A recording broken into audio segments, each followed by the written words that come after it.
I just jumped into it as though it were an improvisation. I really didn't feel that character was anything like me. A liderar o elenco estavam Alan Alda e o Dr. Benjamin Franklin Hawkeye Pierce, além de ator, escritor e realizador.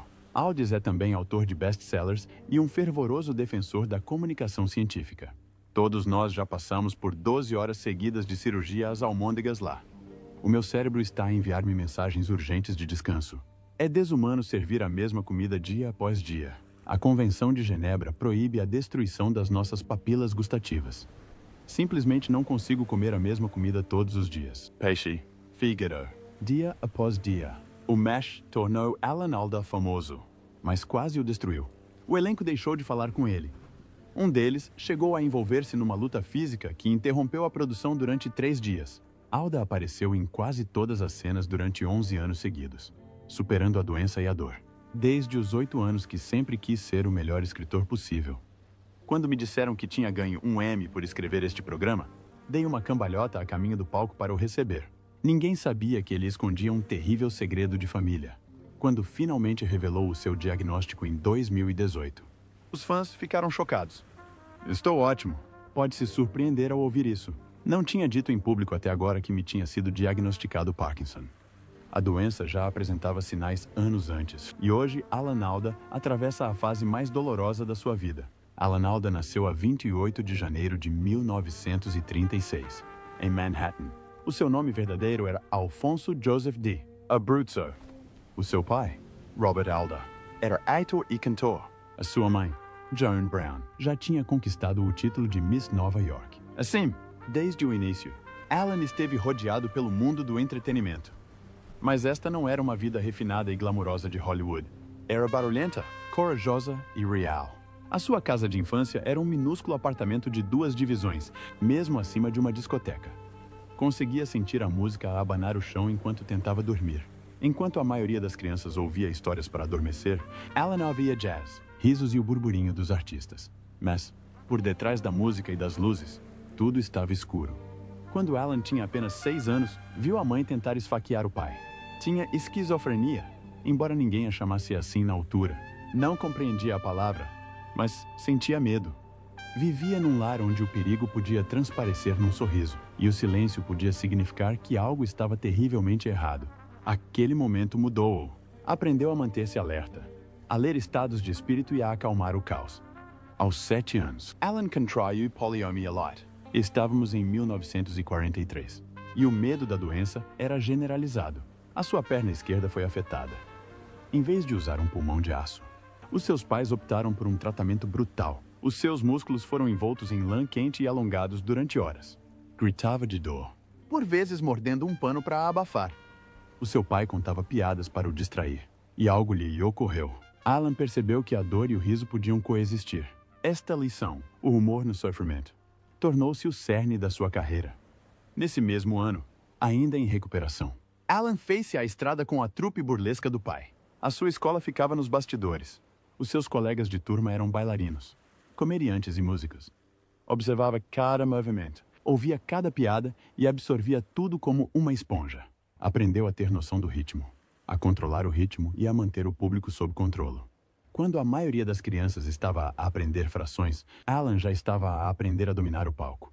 Viu o mundo, a sua beleza e as suas arestas, a partir das alas dos teatros em pequenas cidades por todo o país. Alan, na verdade, já tinha subido ao palco ainda antes. Aos 6 meses de idade, quando um acessório de teatro avariou, o pai levou-o para o palco como um bebê de verdade para um número de comédia. Essa foi a estreia dele. Atuou em 17 espetáculos antes de completar 4 anos. Para Alan, os aplausos eram algo normal. Aos 3 anos, já o esperava depois do jantar. Certa vez, perguntou a um amigo, quando é que o público chega? Era assim que a performance estava profundamente enraizada nele. O seu nome nem sempre foi Alan Alda. Este nome foi inventado pelo pai dele. Tirou Al do primeiro nome e Da do apelido. Era mais fácil de pronunciar do que de Abruzzo e combinava melhor com cartazes de cinema. Quando Alan começou a representar, manteve o nome. Em casa, as coisas não melhoraram. A doença da sua mãe agravou-se. Aos 11 anos, Alan já sabia quando algo estava prestes a correr mal só de olhar para os olhos dela. Por vezes, sussurrava para si mesma ou queimava bilhetes que tinha te escrito. Certa vez, ficou de pé, ao lado da cama, com uma faca, convencido de que alguém a estava a envenenar. Mudaram-se 11 vezes, fugindo de espiões imaginários que ela acreditava estarem nas paredes. Ninguém falava sobre isso, nem na escola, nem mesmo na família. Alan tornou-se seu cuidador em part-time, para sobreviver emocionalmente. Virou-se para a comédia. Começou a atuar durante o intervalo do almoço na escola. Mantinha um caderno com mais de 70 piadas, cada uma identificada pela emoção que despertava. Copiava guiões radiofônicos de Bob Hope e Jack Benny, linha a linha, tentando perceber como funcionava a comédia. Aos 13 anos, enquanto a mãe estava no hospital, Alan criou personagens cômicas com as suas próprias vozes e gestos. Quando as coisas corriam mal, não chorava. Ele apresentava-se. Certa vez, quando a mãe teve um esgotamento nervoso numa peça de teatro da escola, Alan interveio e fez rir o público. Naquela noite, os aplausos salvaram-no da vergonha. Alan também encontrou estabilidade na escola secundária Archbishop Stepinac, em White Plains. Atuava em 4 grandes peças todos os anos e trabalhava aos fins de semana numa estação de rádio.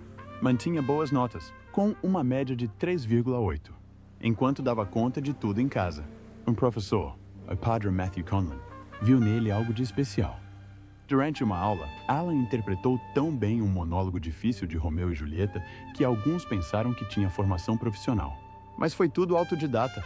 Estudou as pessoas, a dor e o ritmo a vida toda.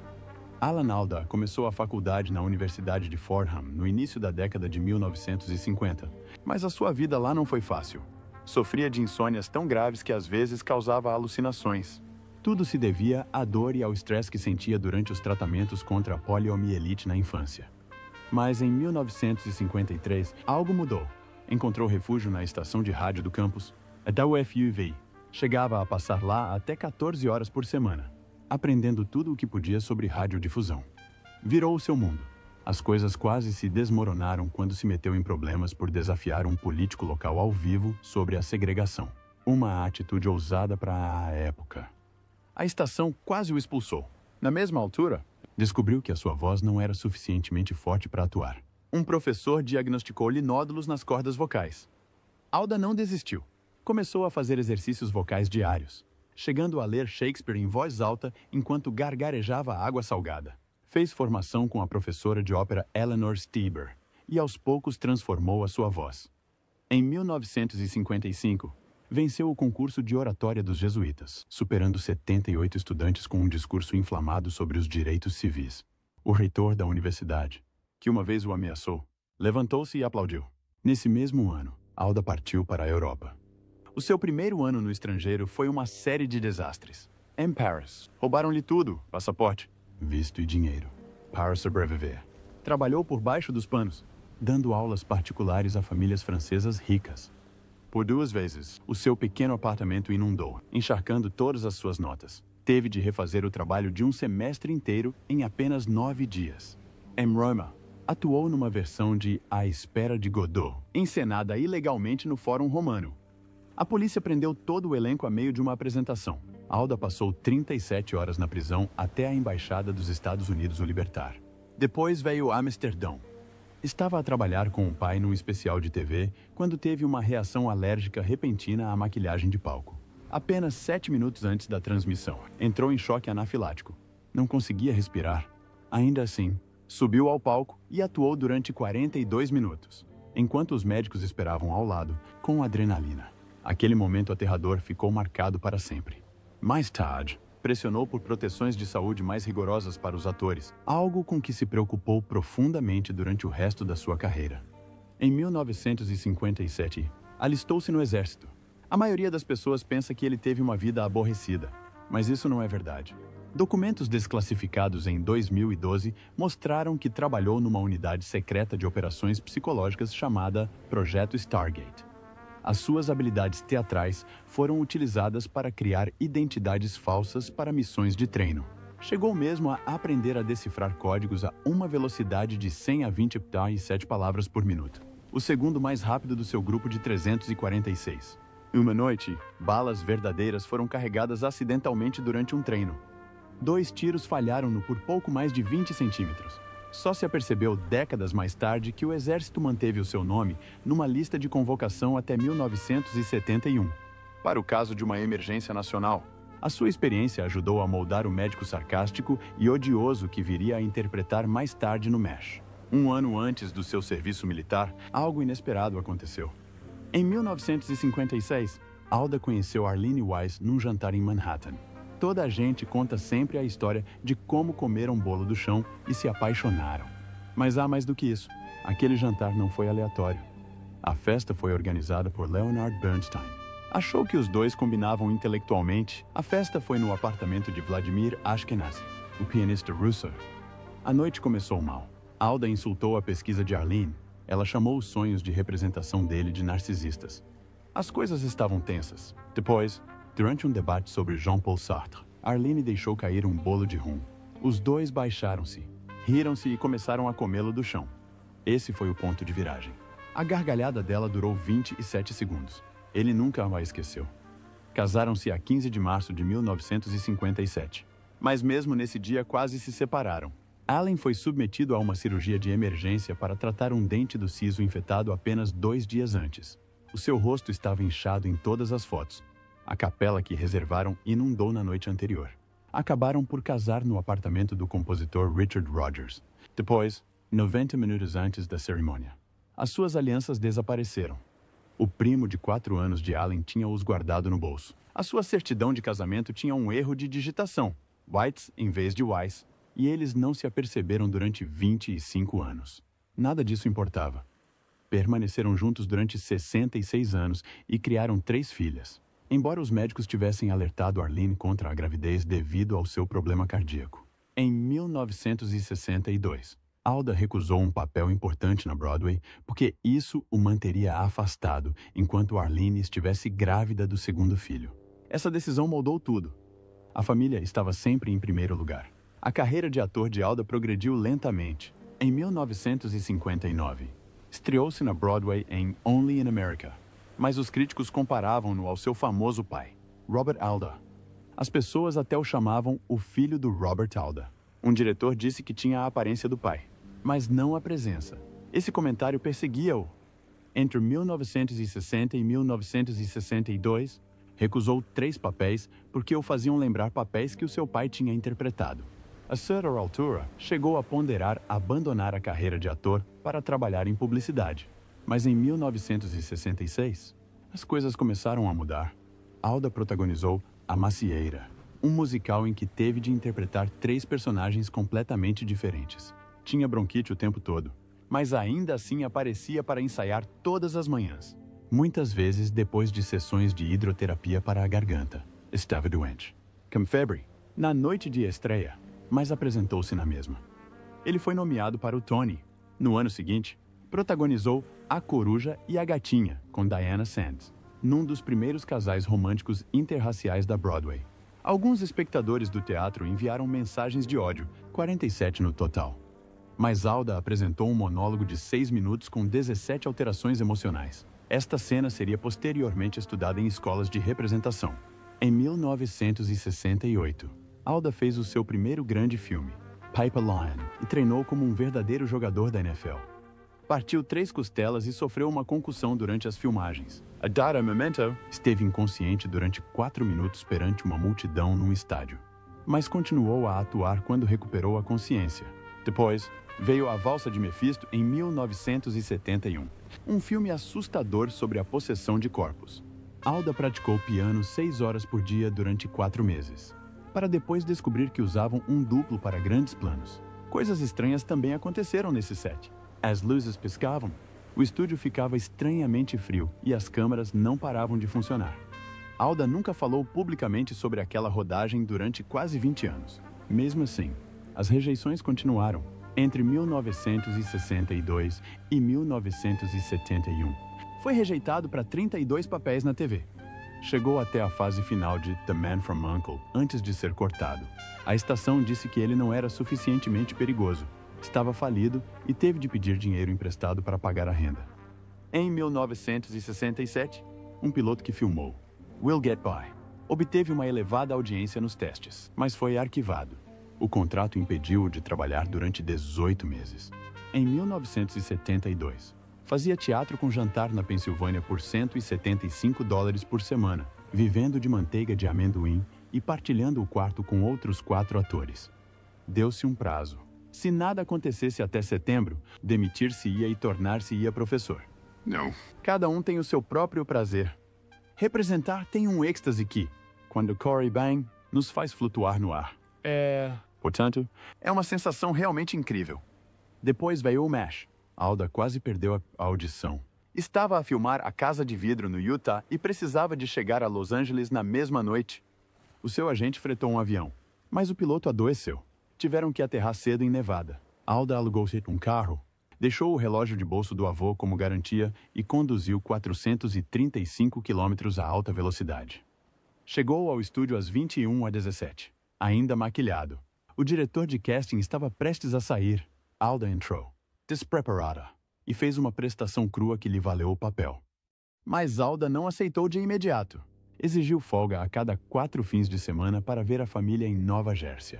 O estúdio recusou. Ele manteve-se firme. Finalmente, concordaram. Mas só se ele pagasse os bilhetes. Acabou por lhe custar $187 mil ao longo da série. Só o mencionou publicamente décadas depois. Alan Alda não interpretou apenas o Gavião Arqueiro Pierce. Ele viveu-o. Durante 11 anos seguidos, Alda apareceu em quase todas as cenas filmadas por MASH. De todos os 256 episódios, perdeu apenas alguns. Ele superou a doença, a fadiga e o esgotamento. Em 1978, filmou um episódio completo enquanto lutava contra uma gripe intestinal e uma febre de 39 graus. Um médico permaneceu sempre fora das câmaras, pronto para intervir. Em 1979, as coisas tornaram-se ainda mais intensas. De segunda a quarta-feira, atuava. Às quintas-feiras, conduzia. Sextas-feiras, escreveu. Todos os dias. Decorava até 30 páginas de falas. Nesse mesmo ano, desmaiou no set de filmagens devido à exaustão. Sem me avisar, a equipa contratou um duplo para as tomadas longas.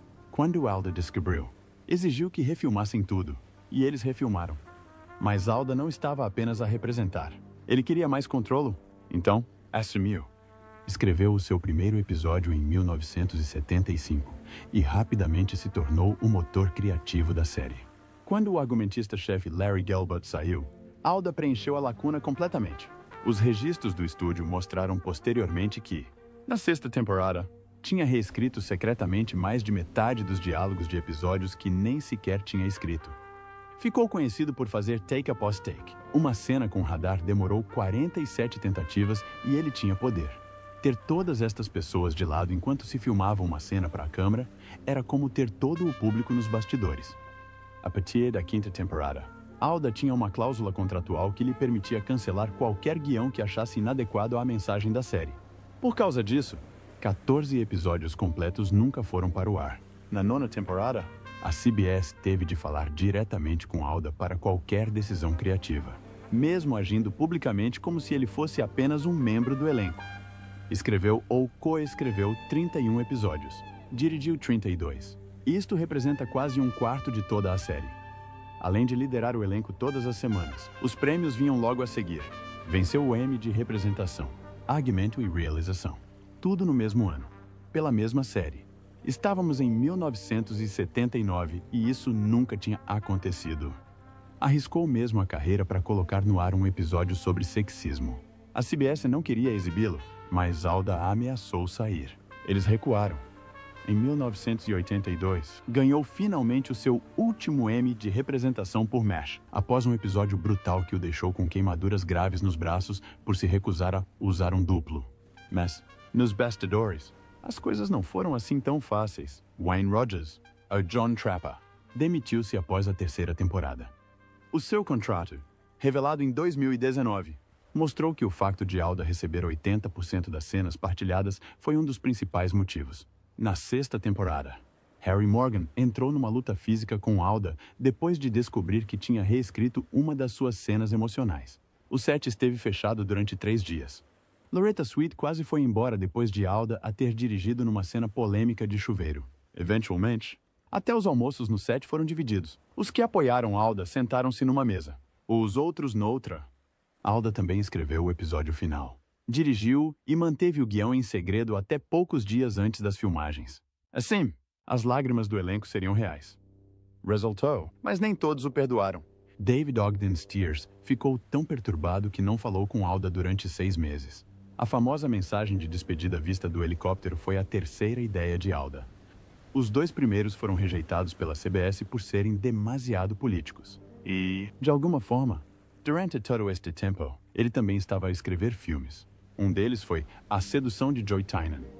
Escreveu no meio de MASH, às vezes rabiscando notas às 3 da manhã.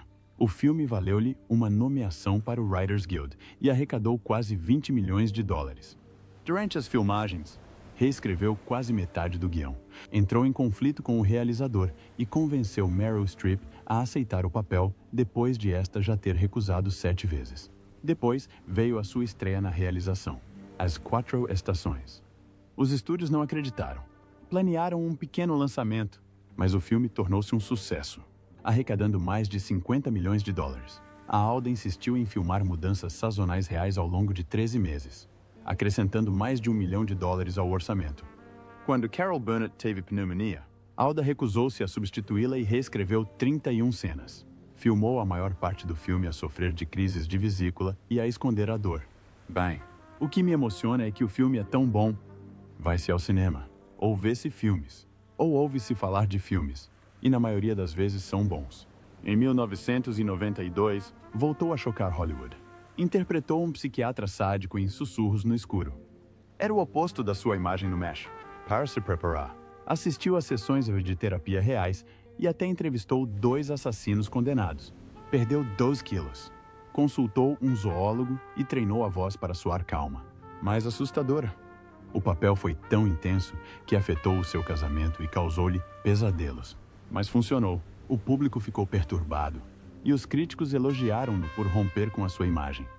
Alan Alda era um nome conhecido há décadas, mas no início dos anos 2000, as coisas tornaram-se mais calmas. A fama que se seguiu ao MASH começou a desvanecer. Depois, em 2004, algo mudou.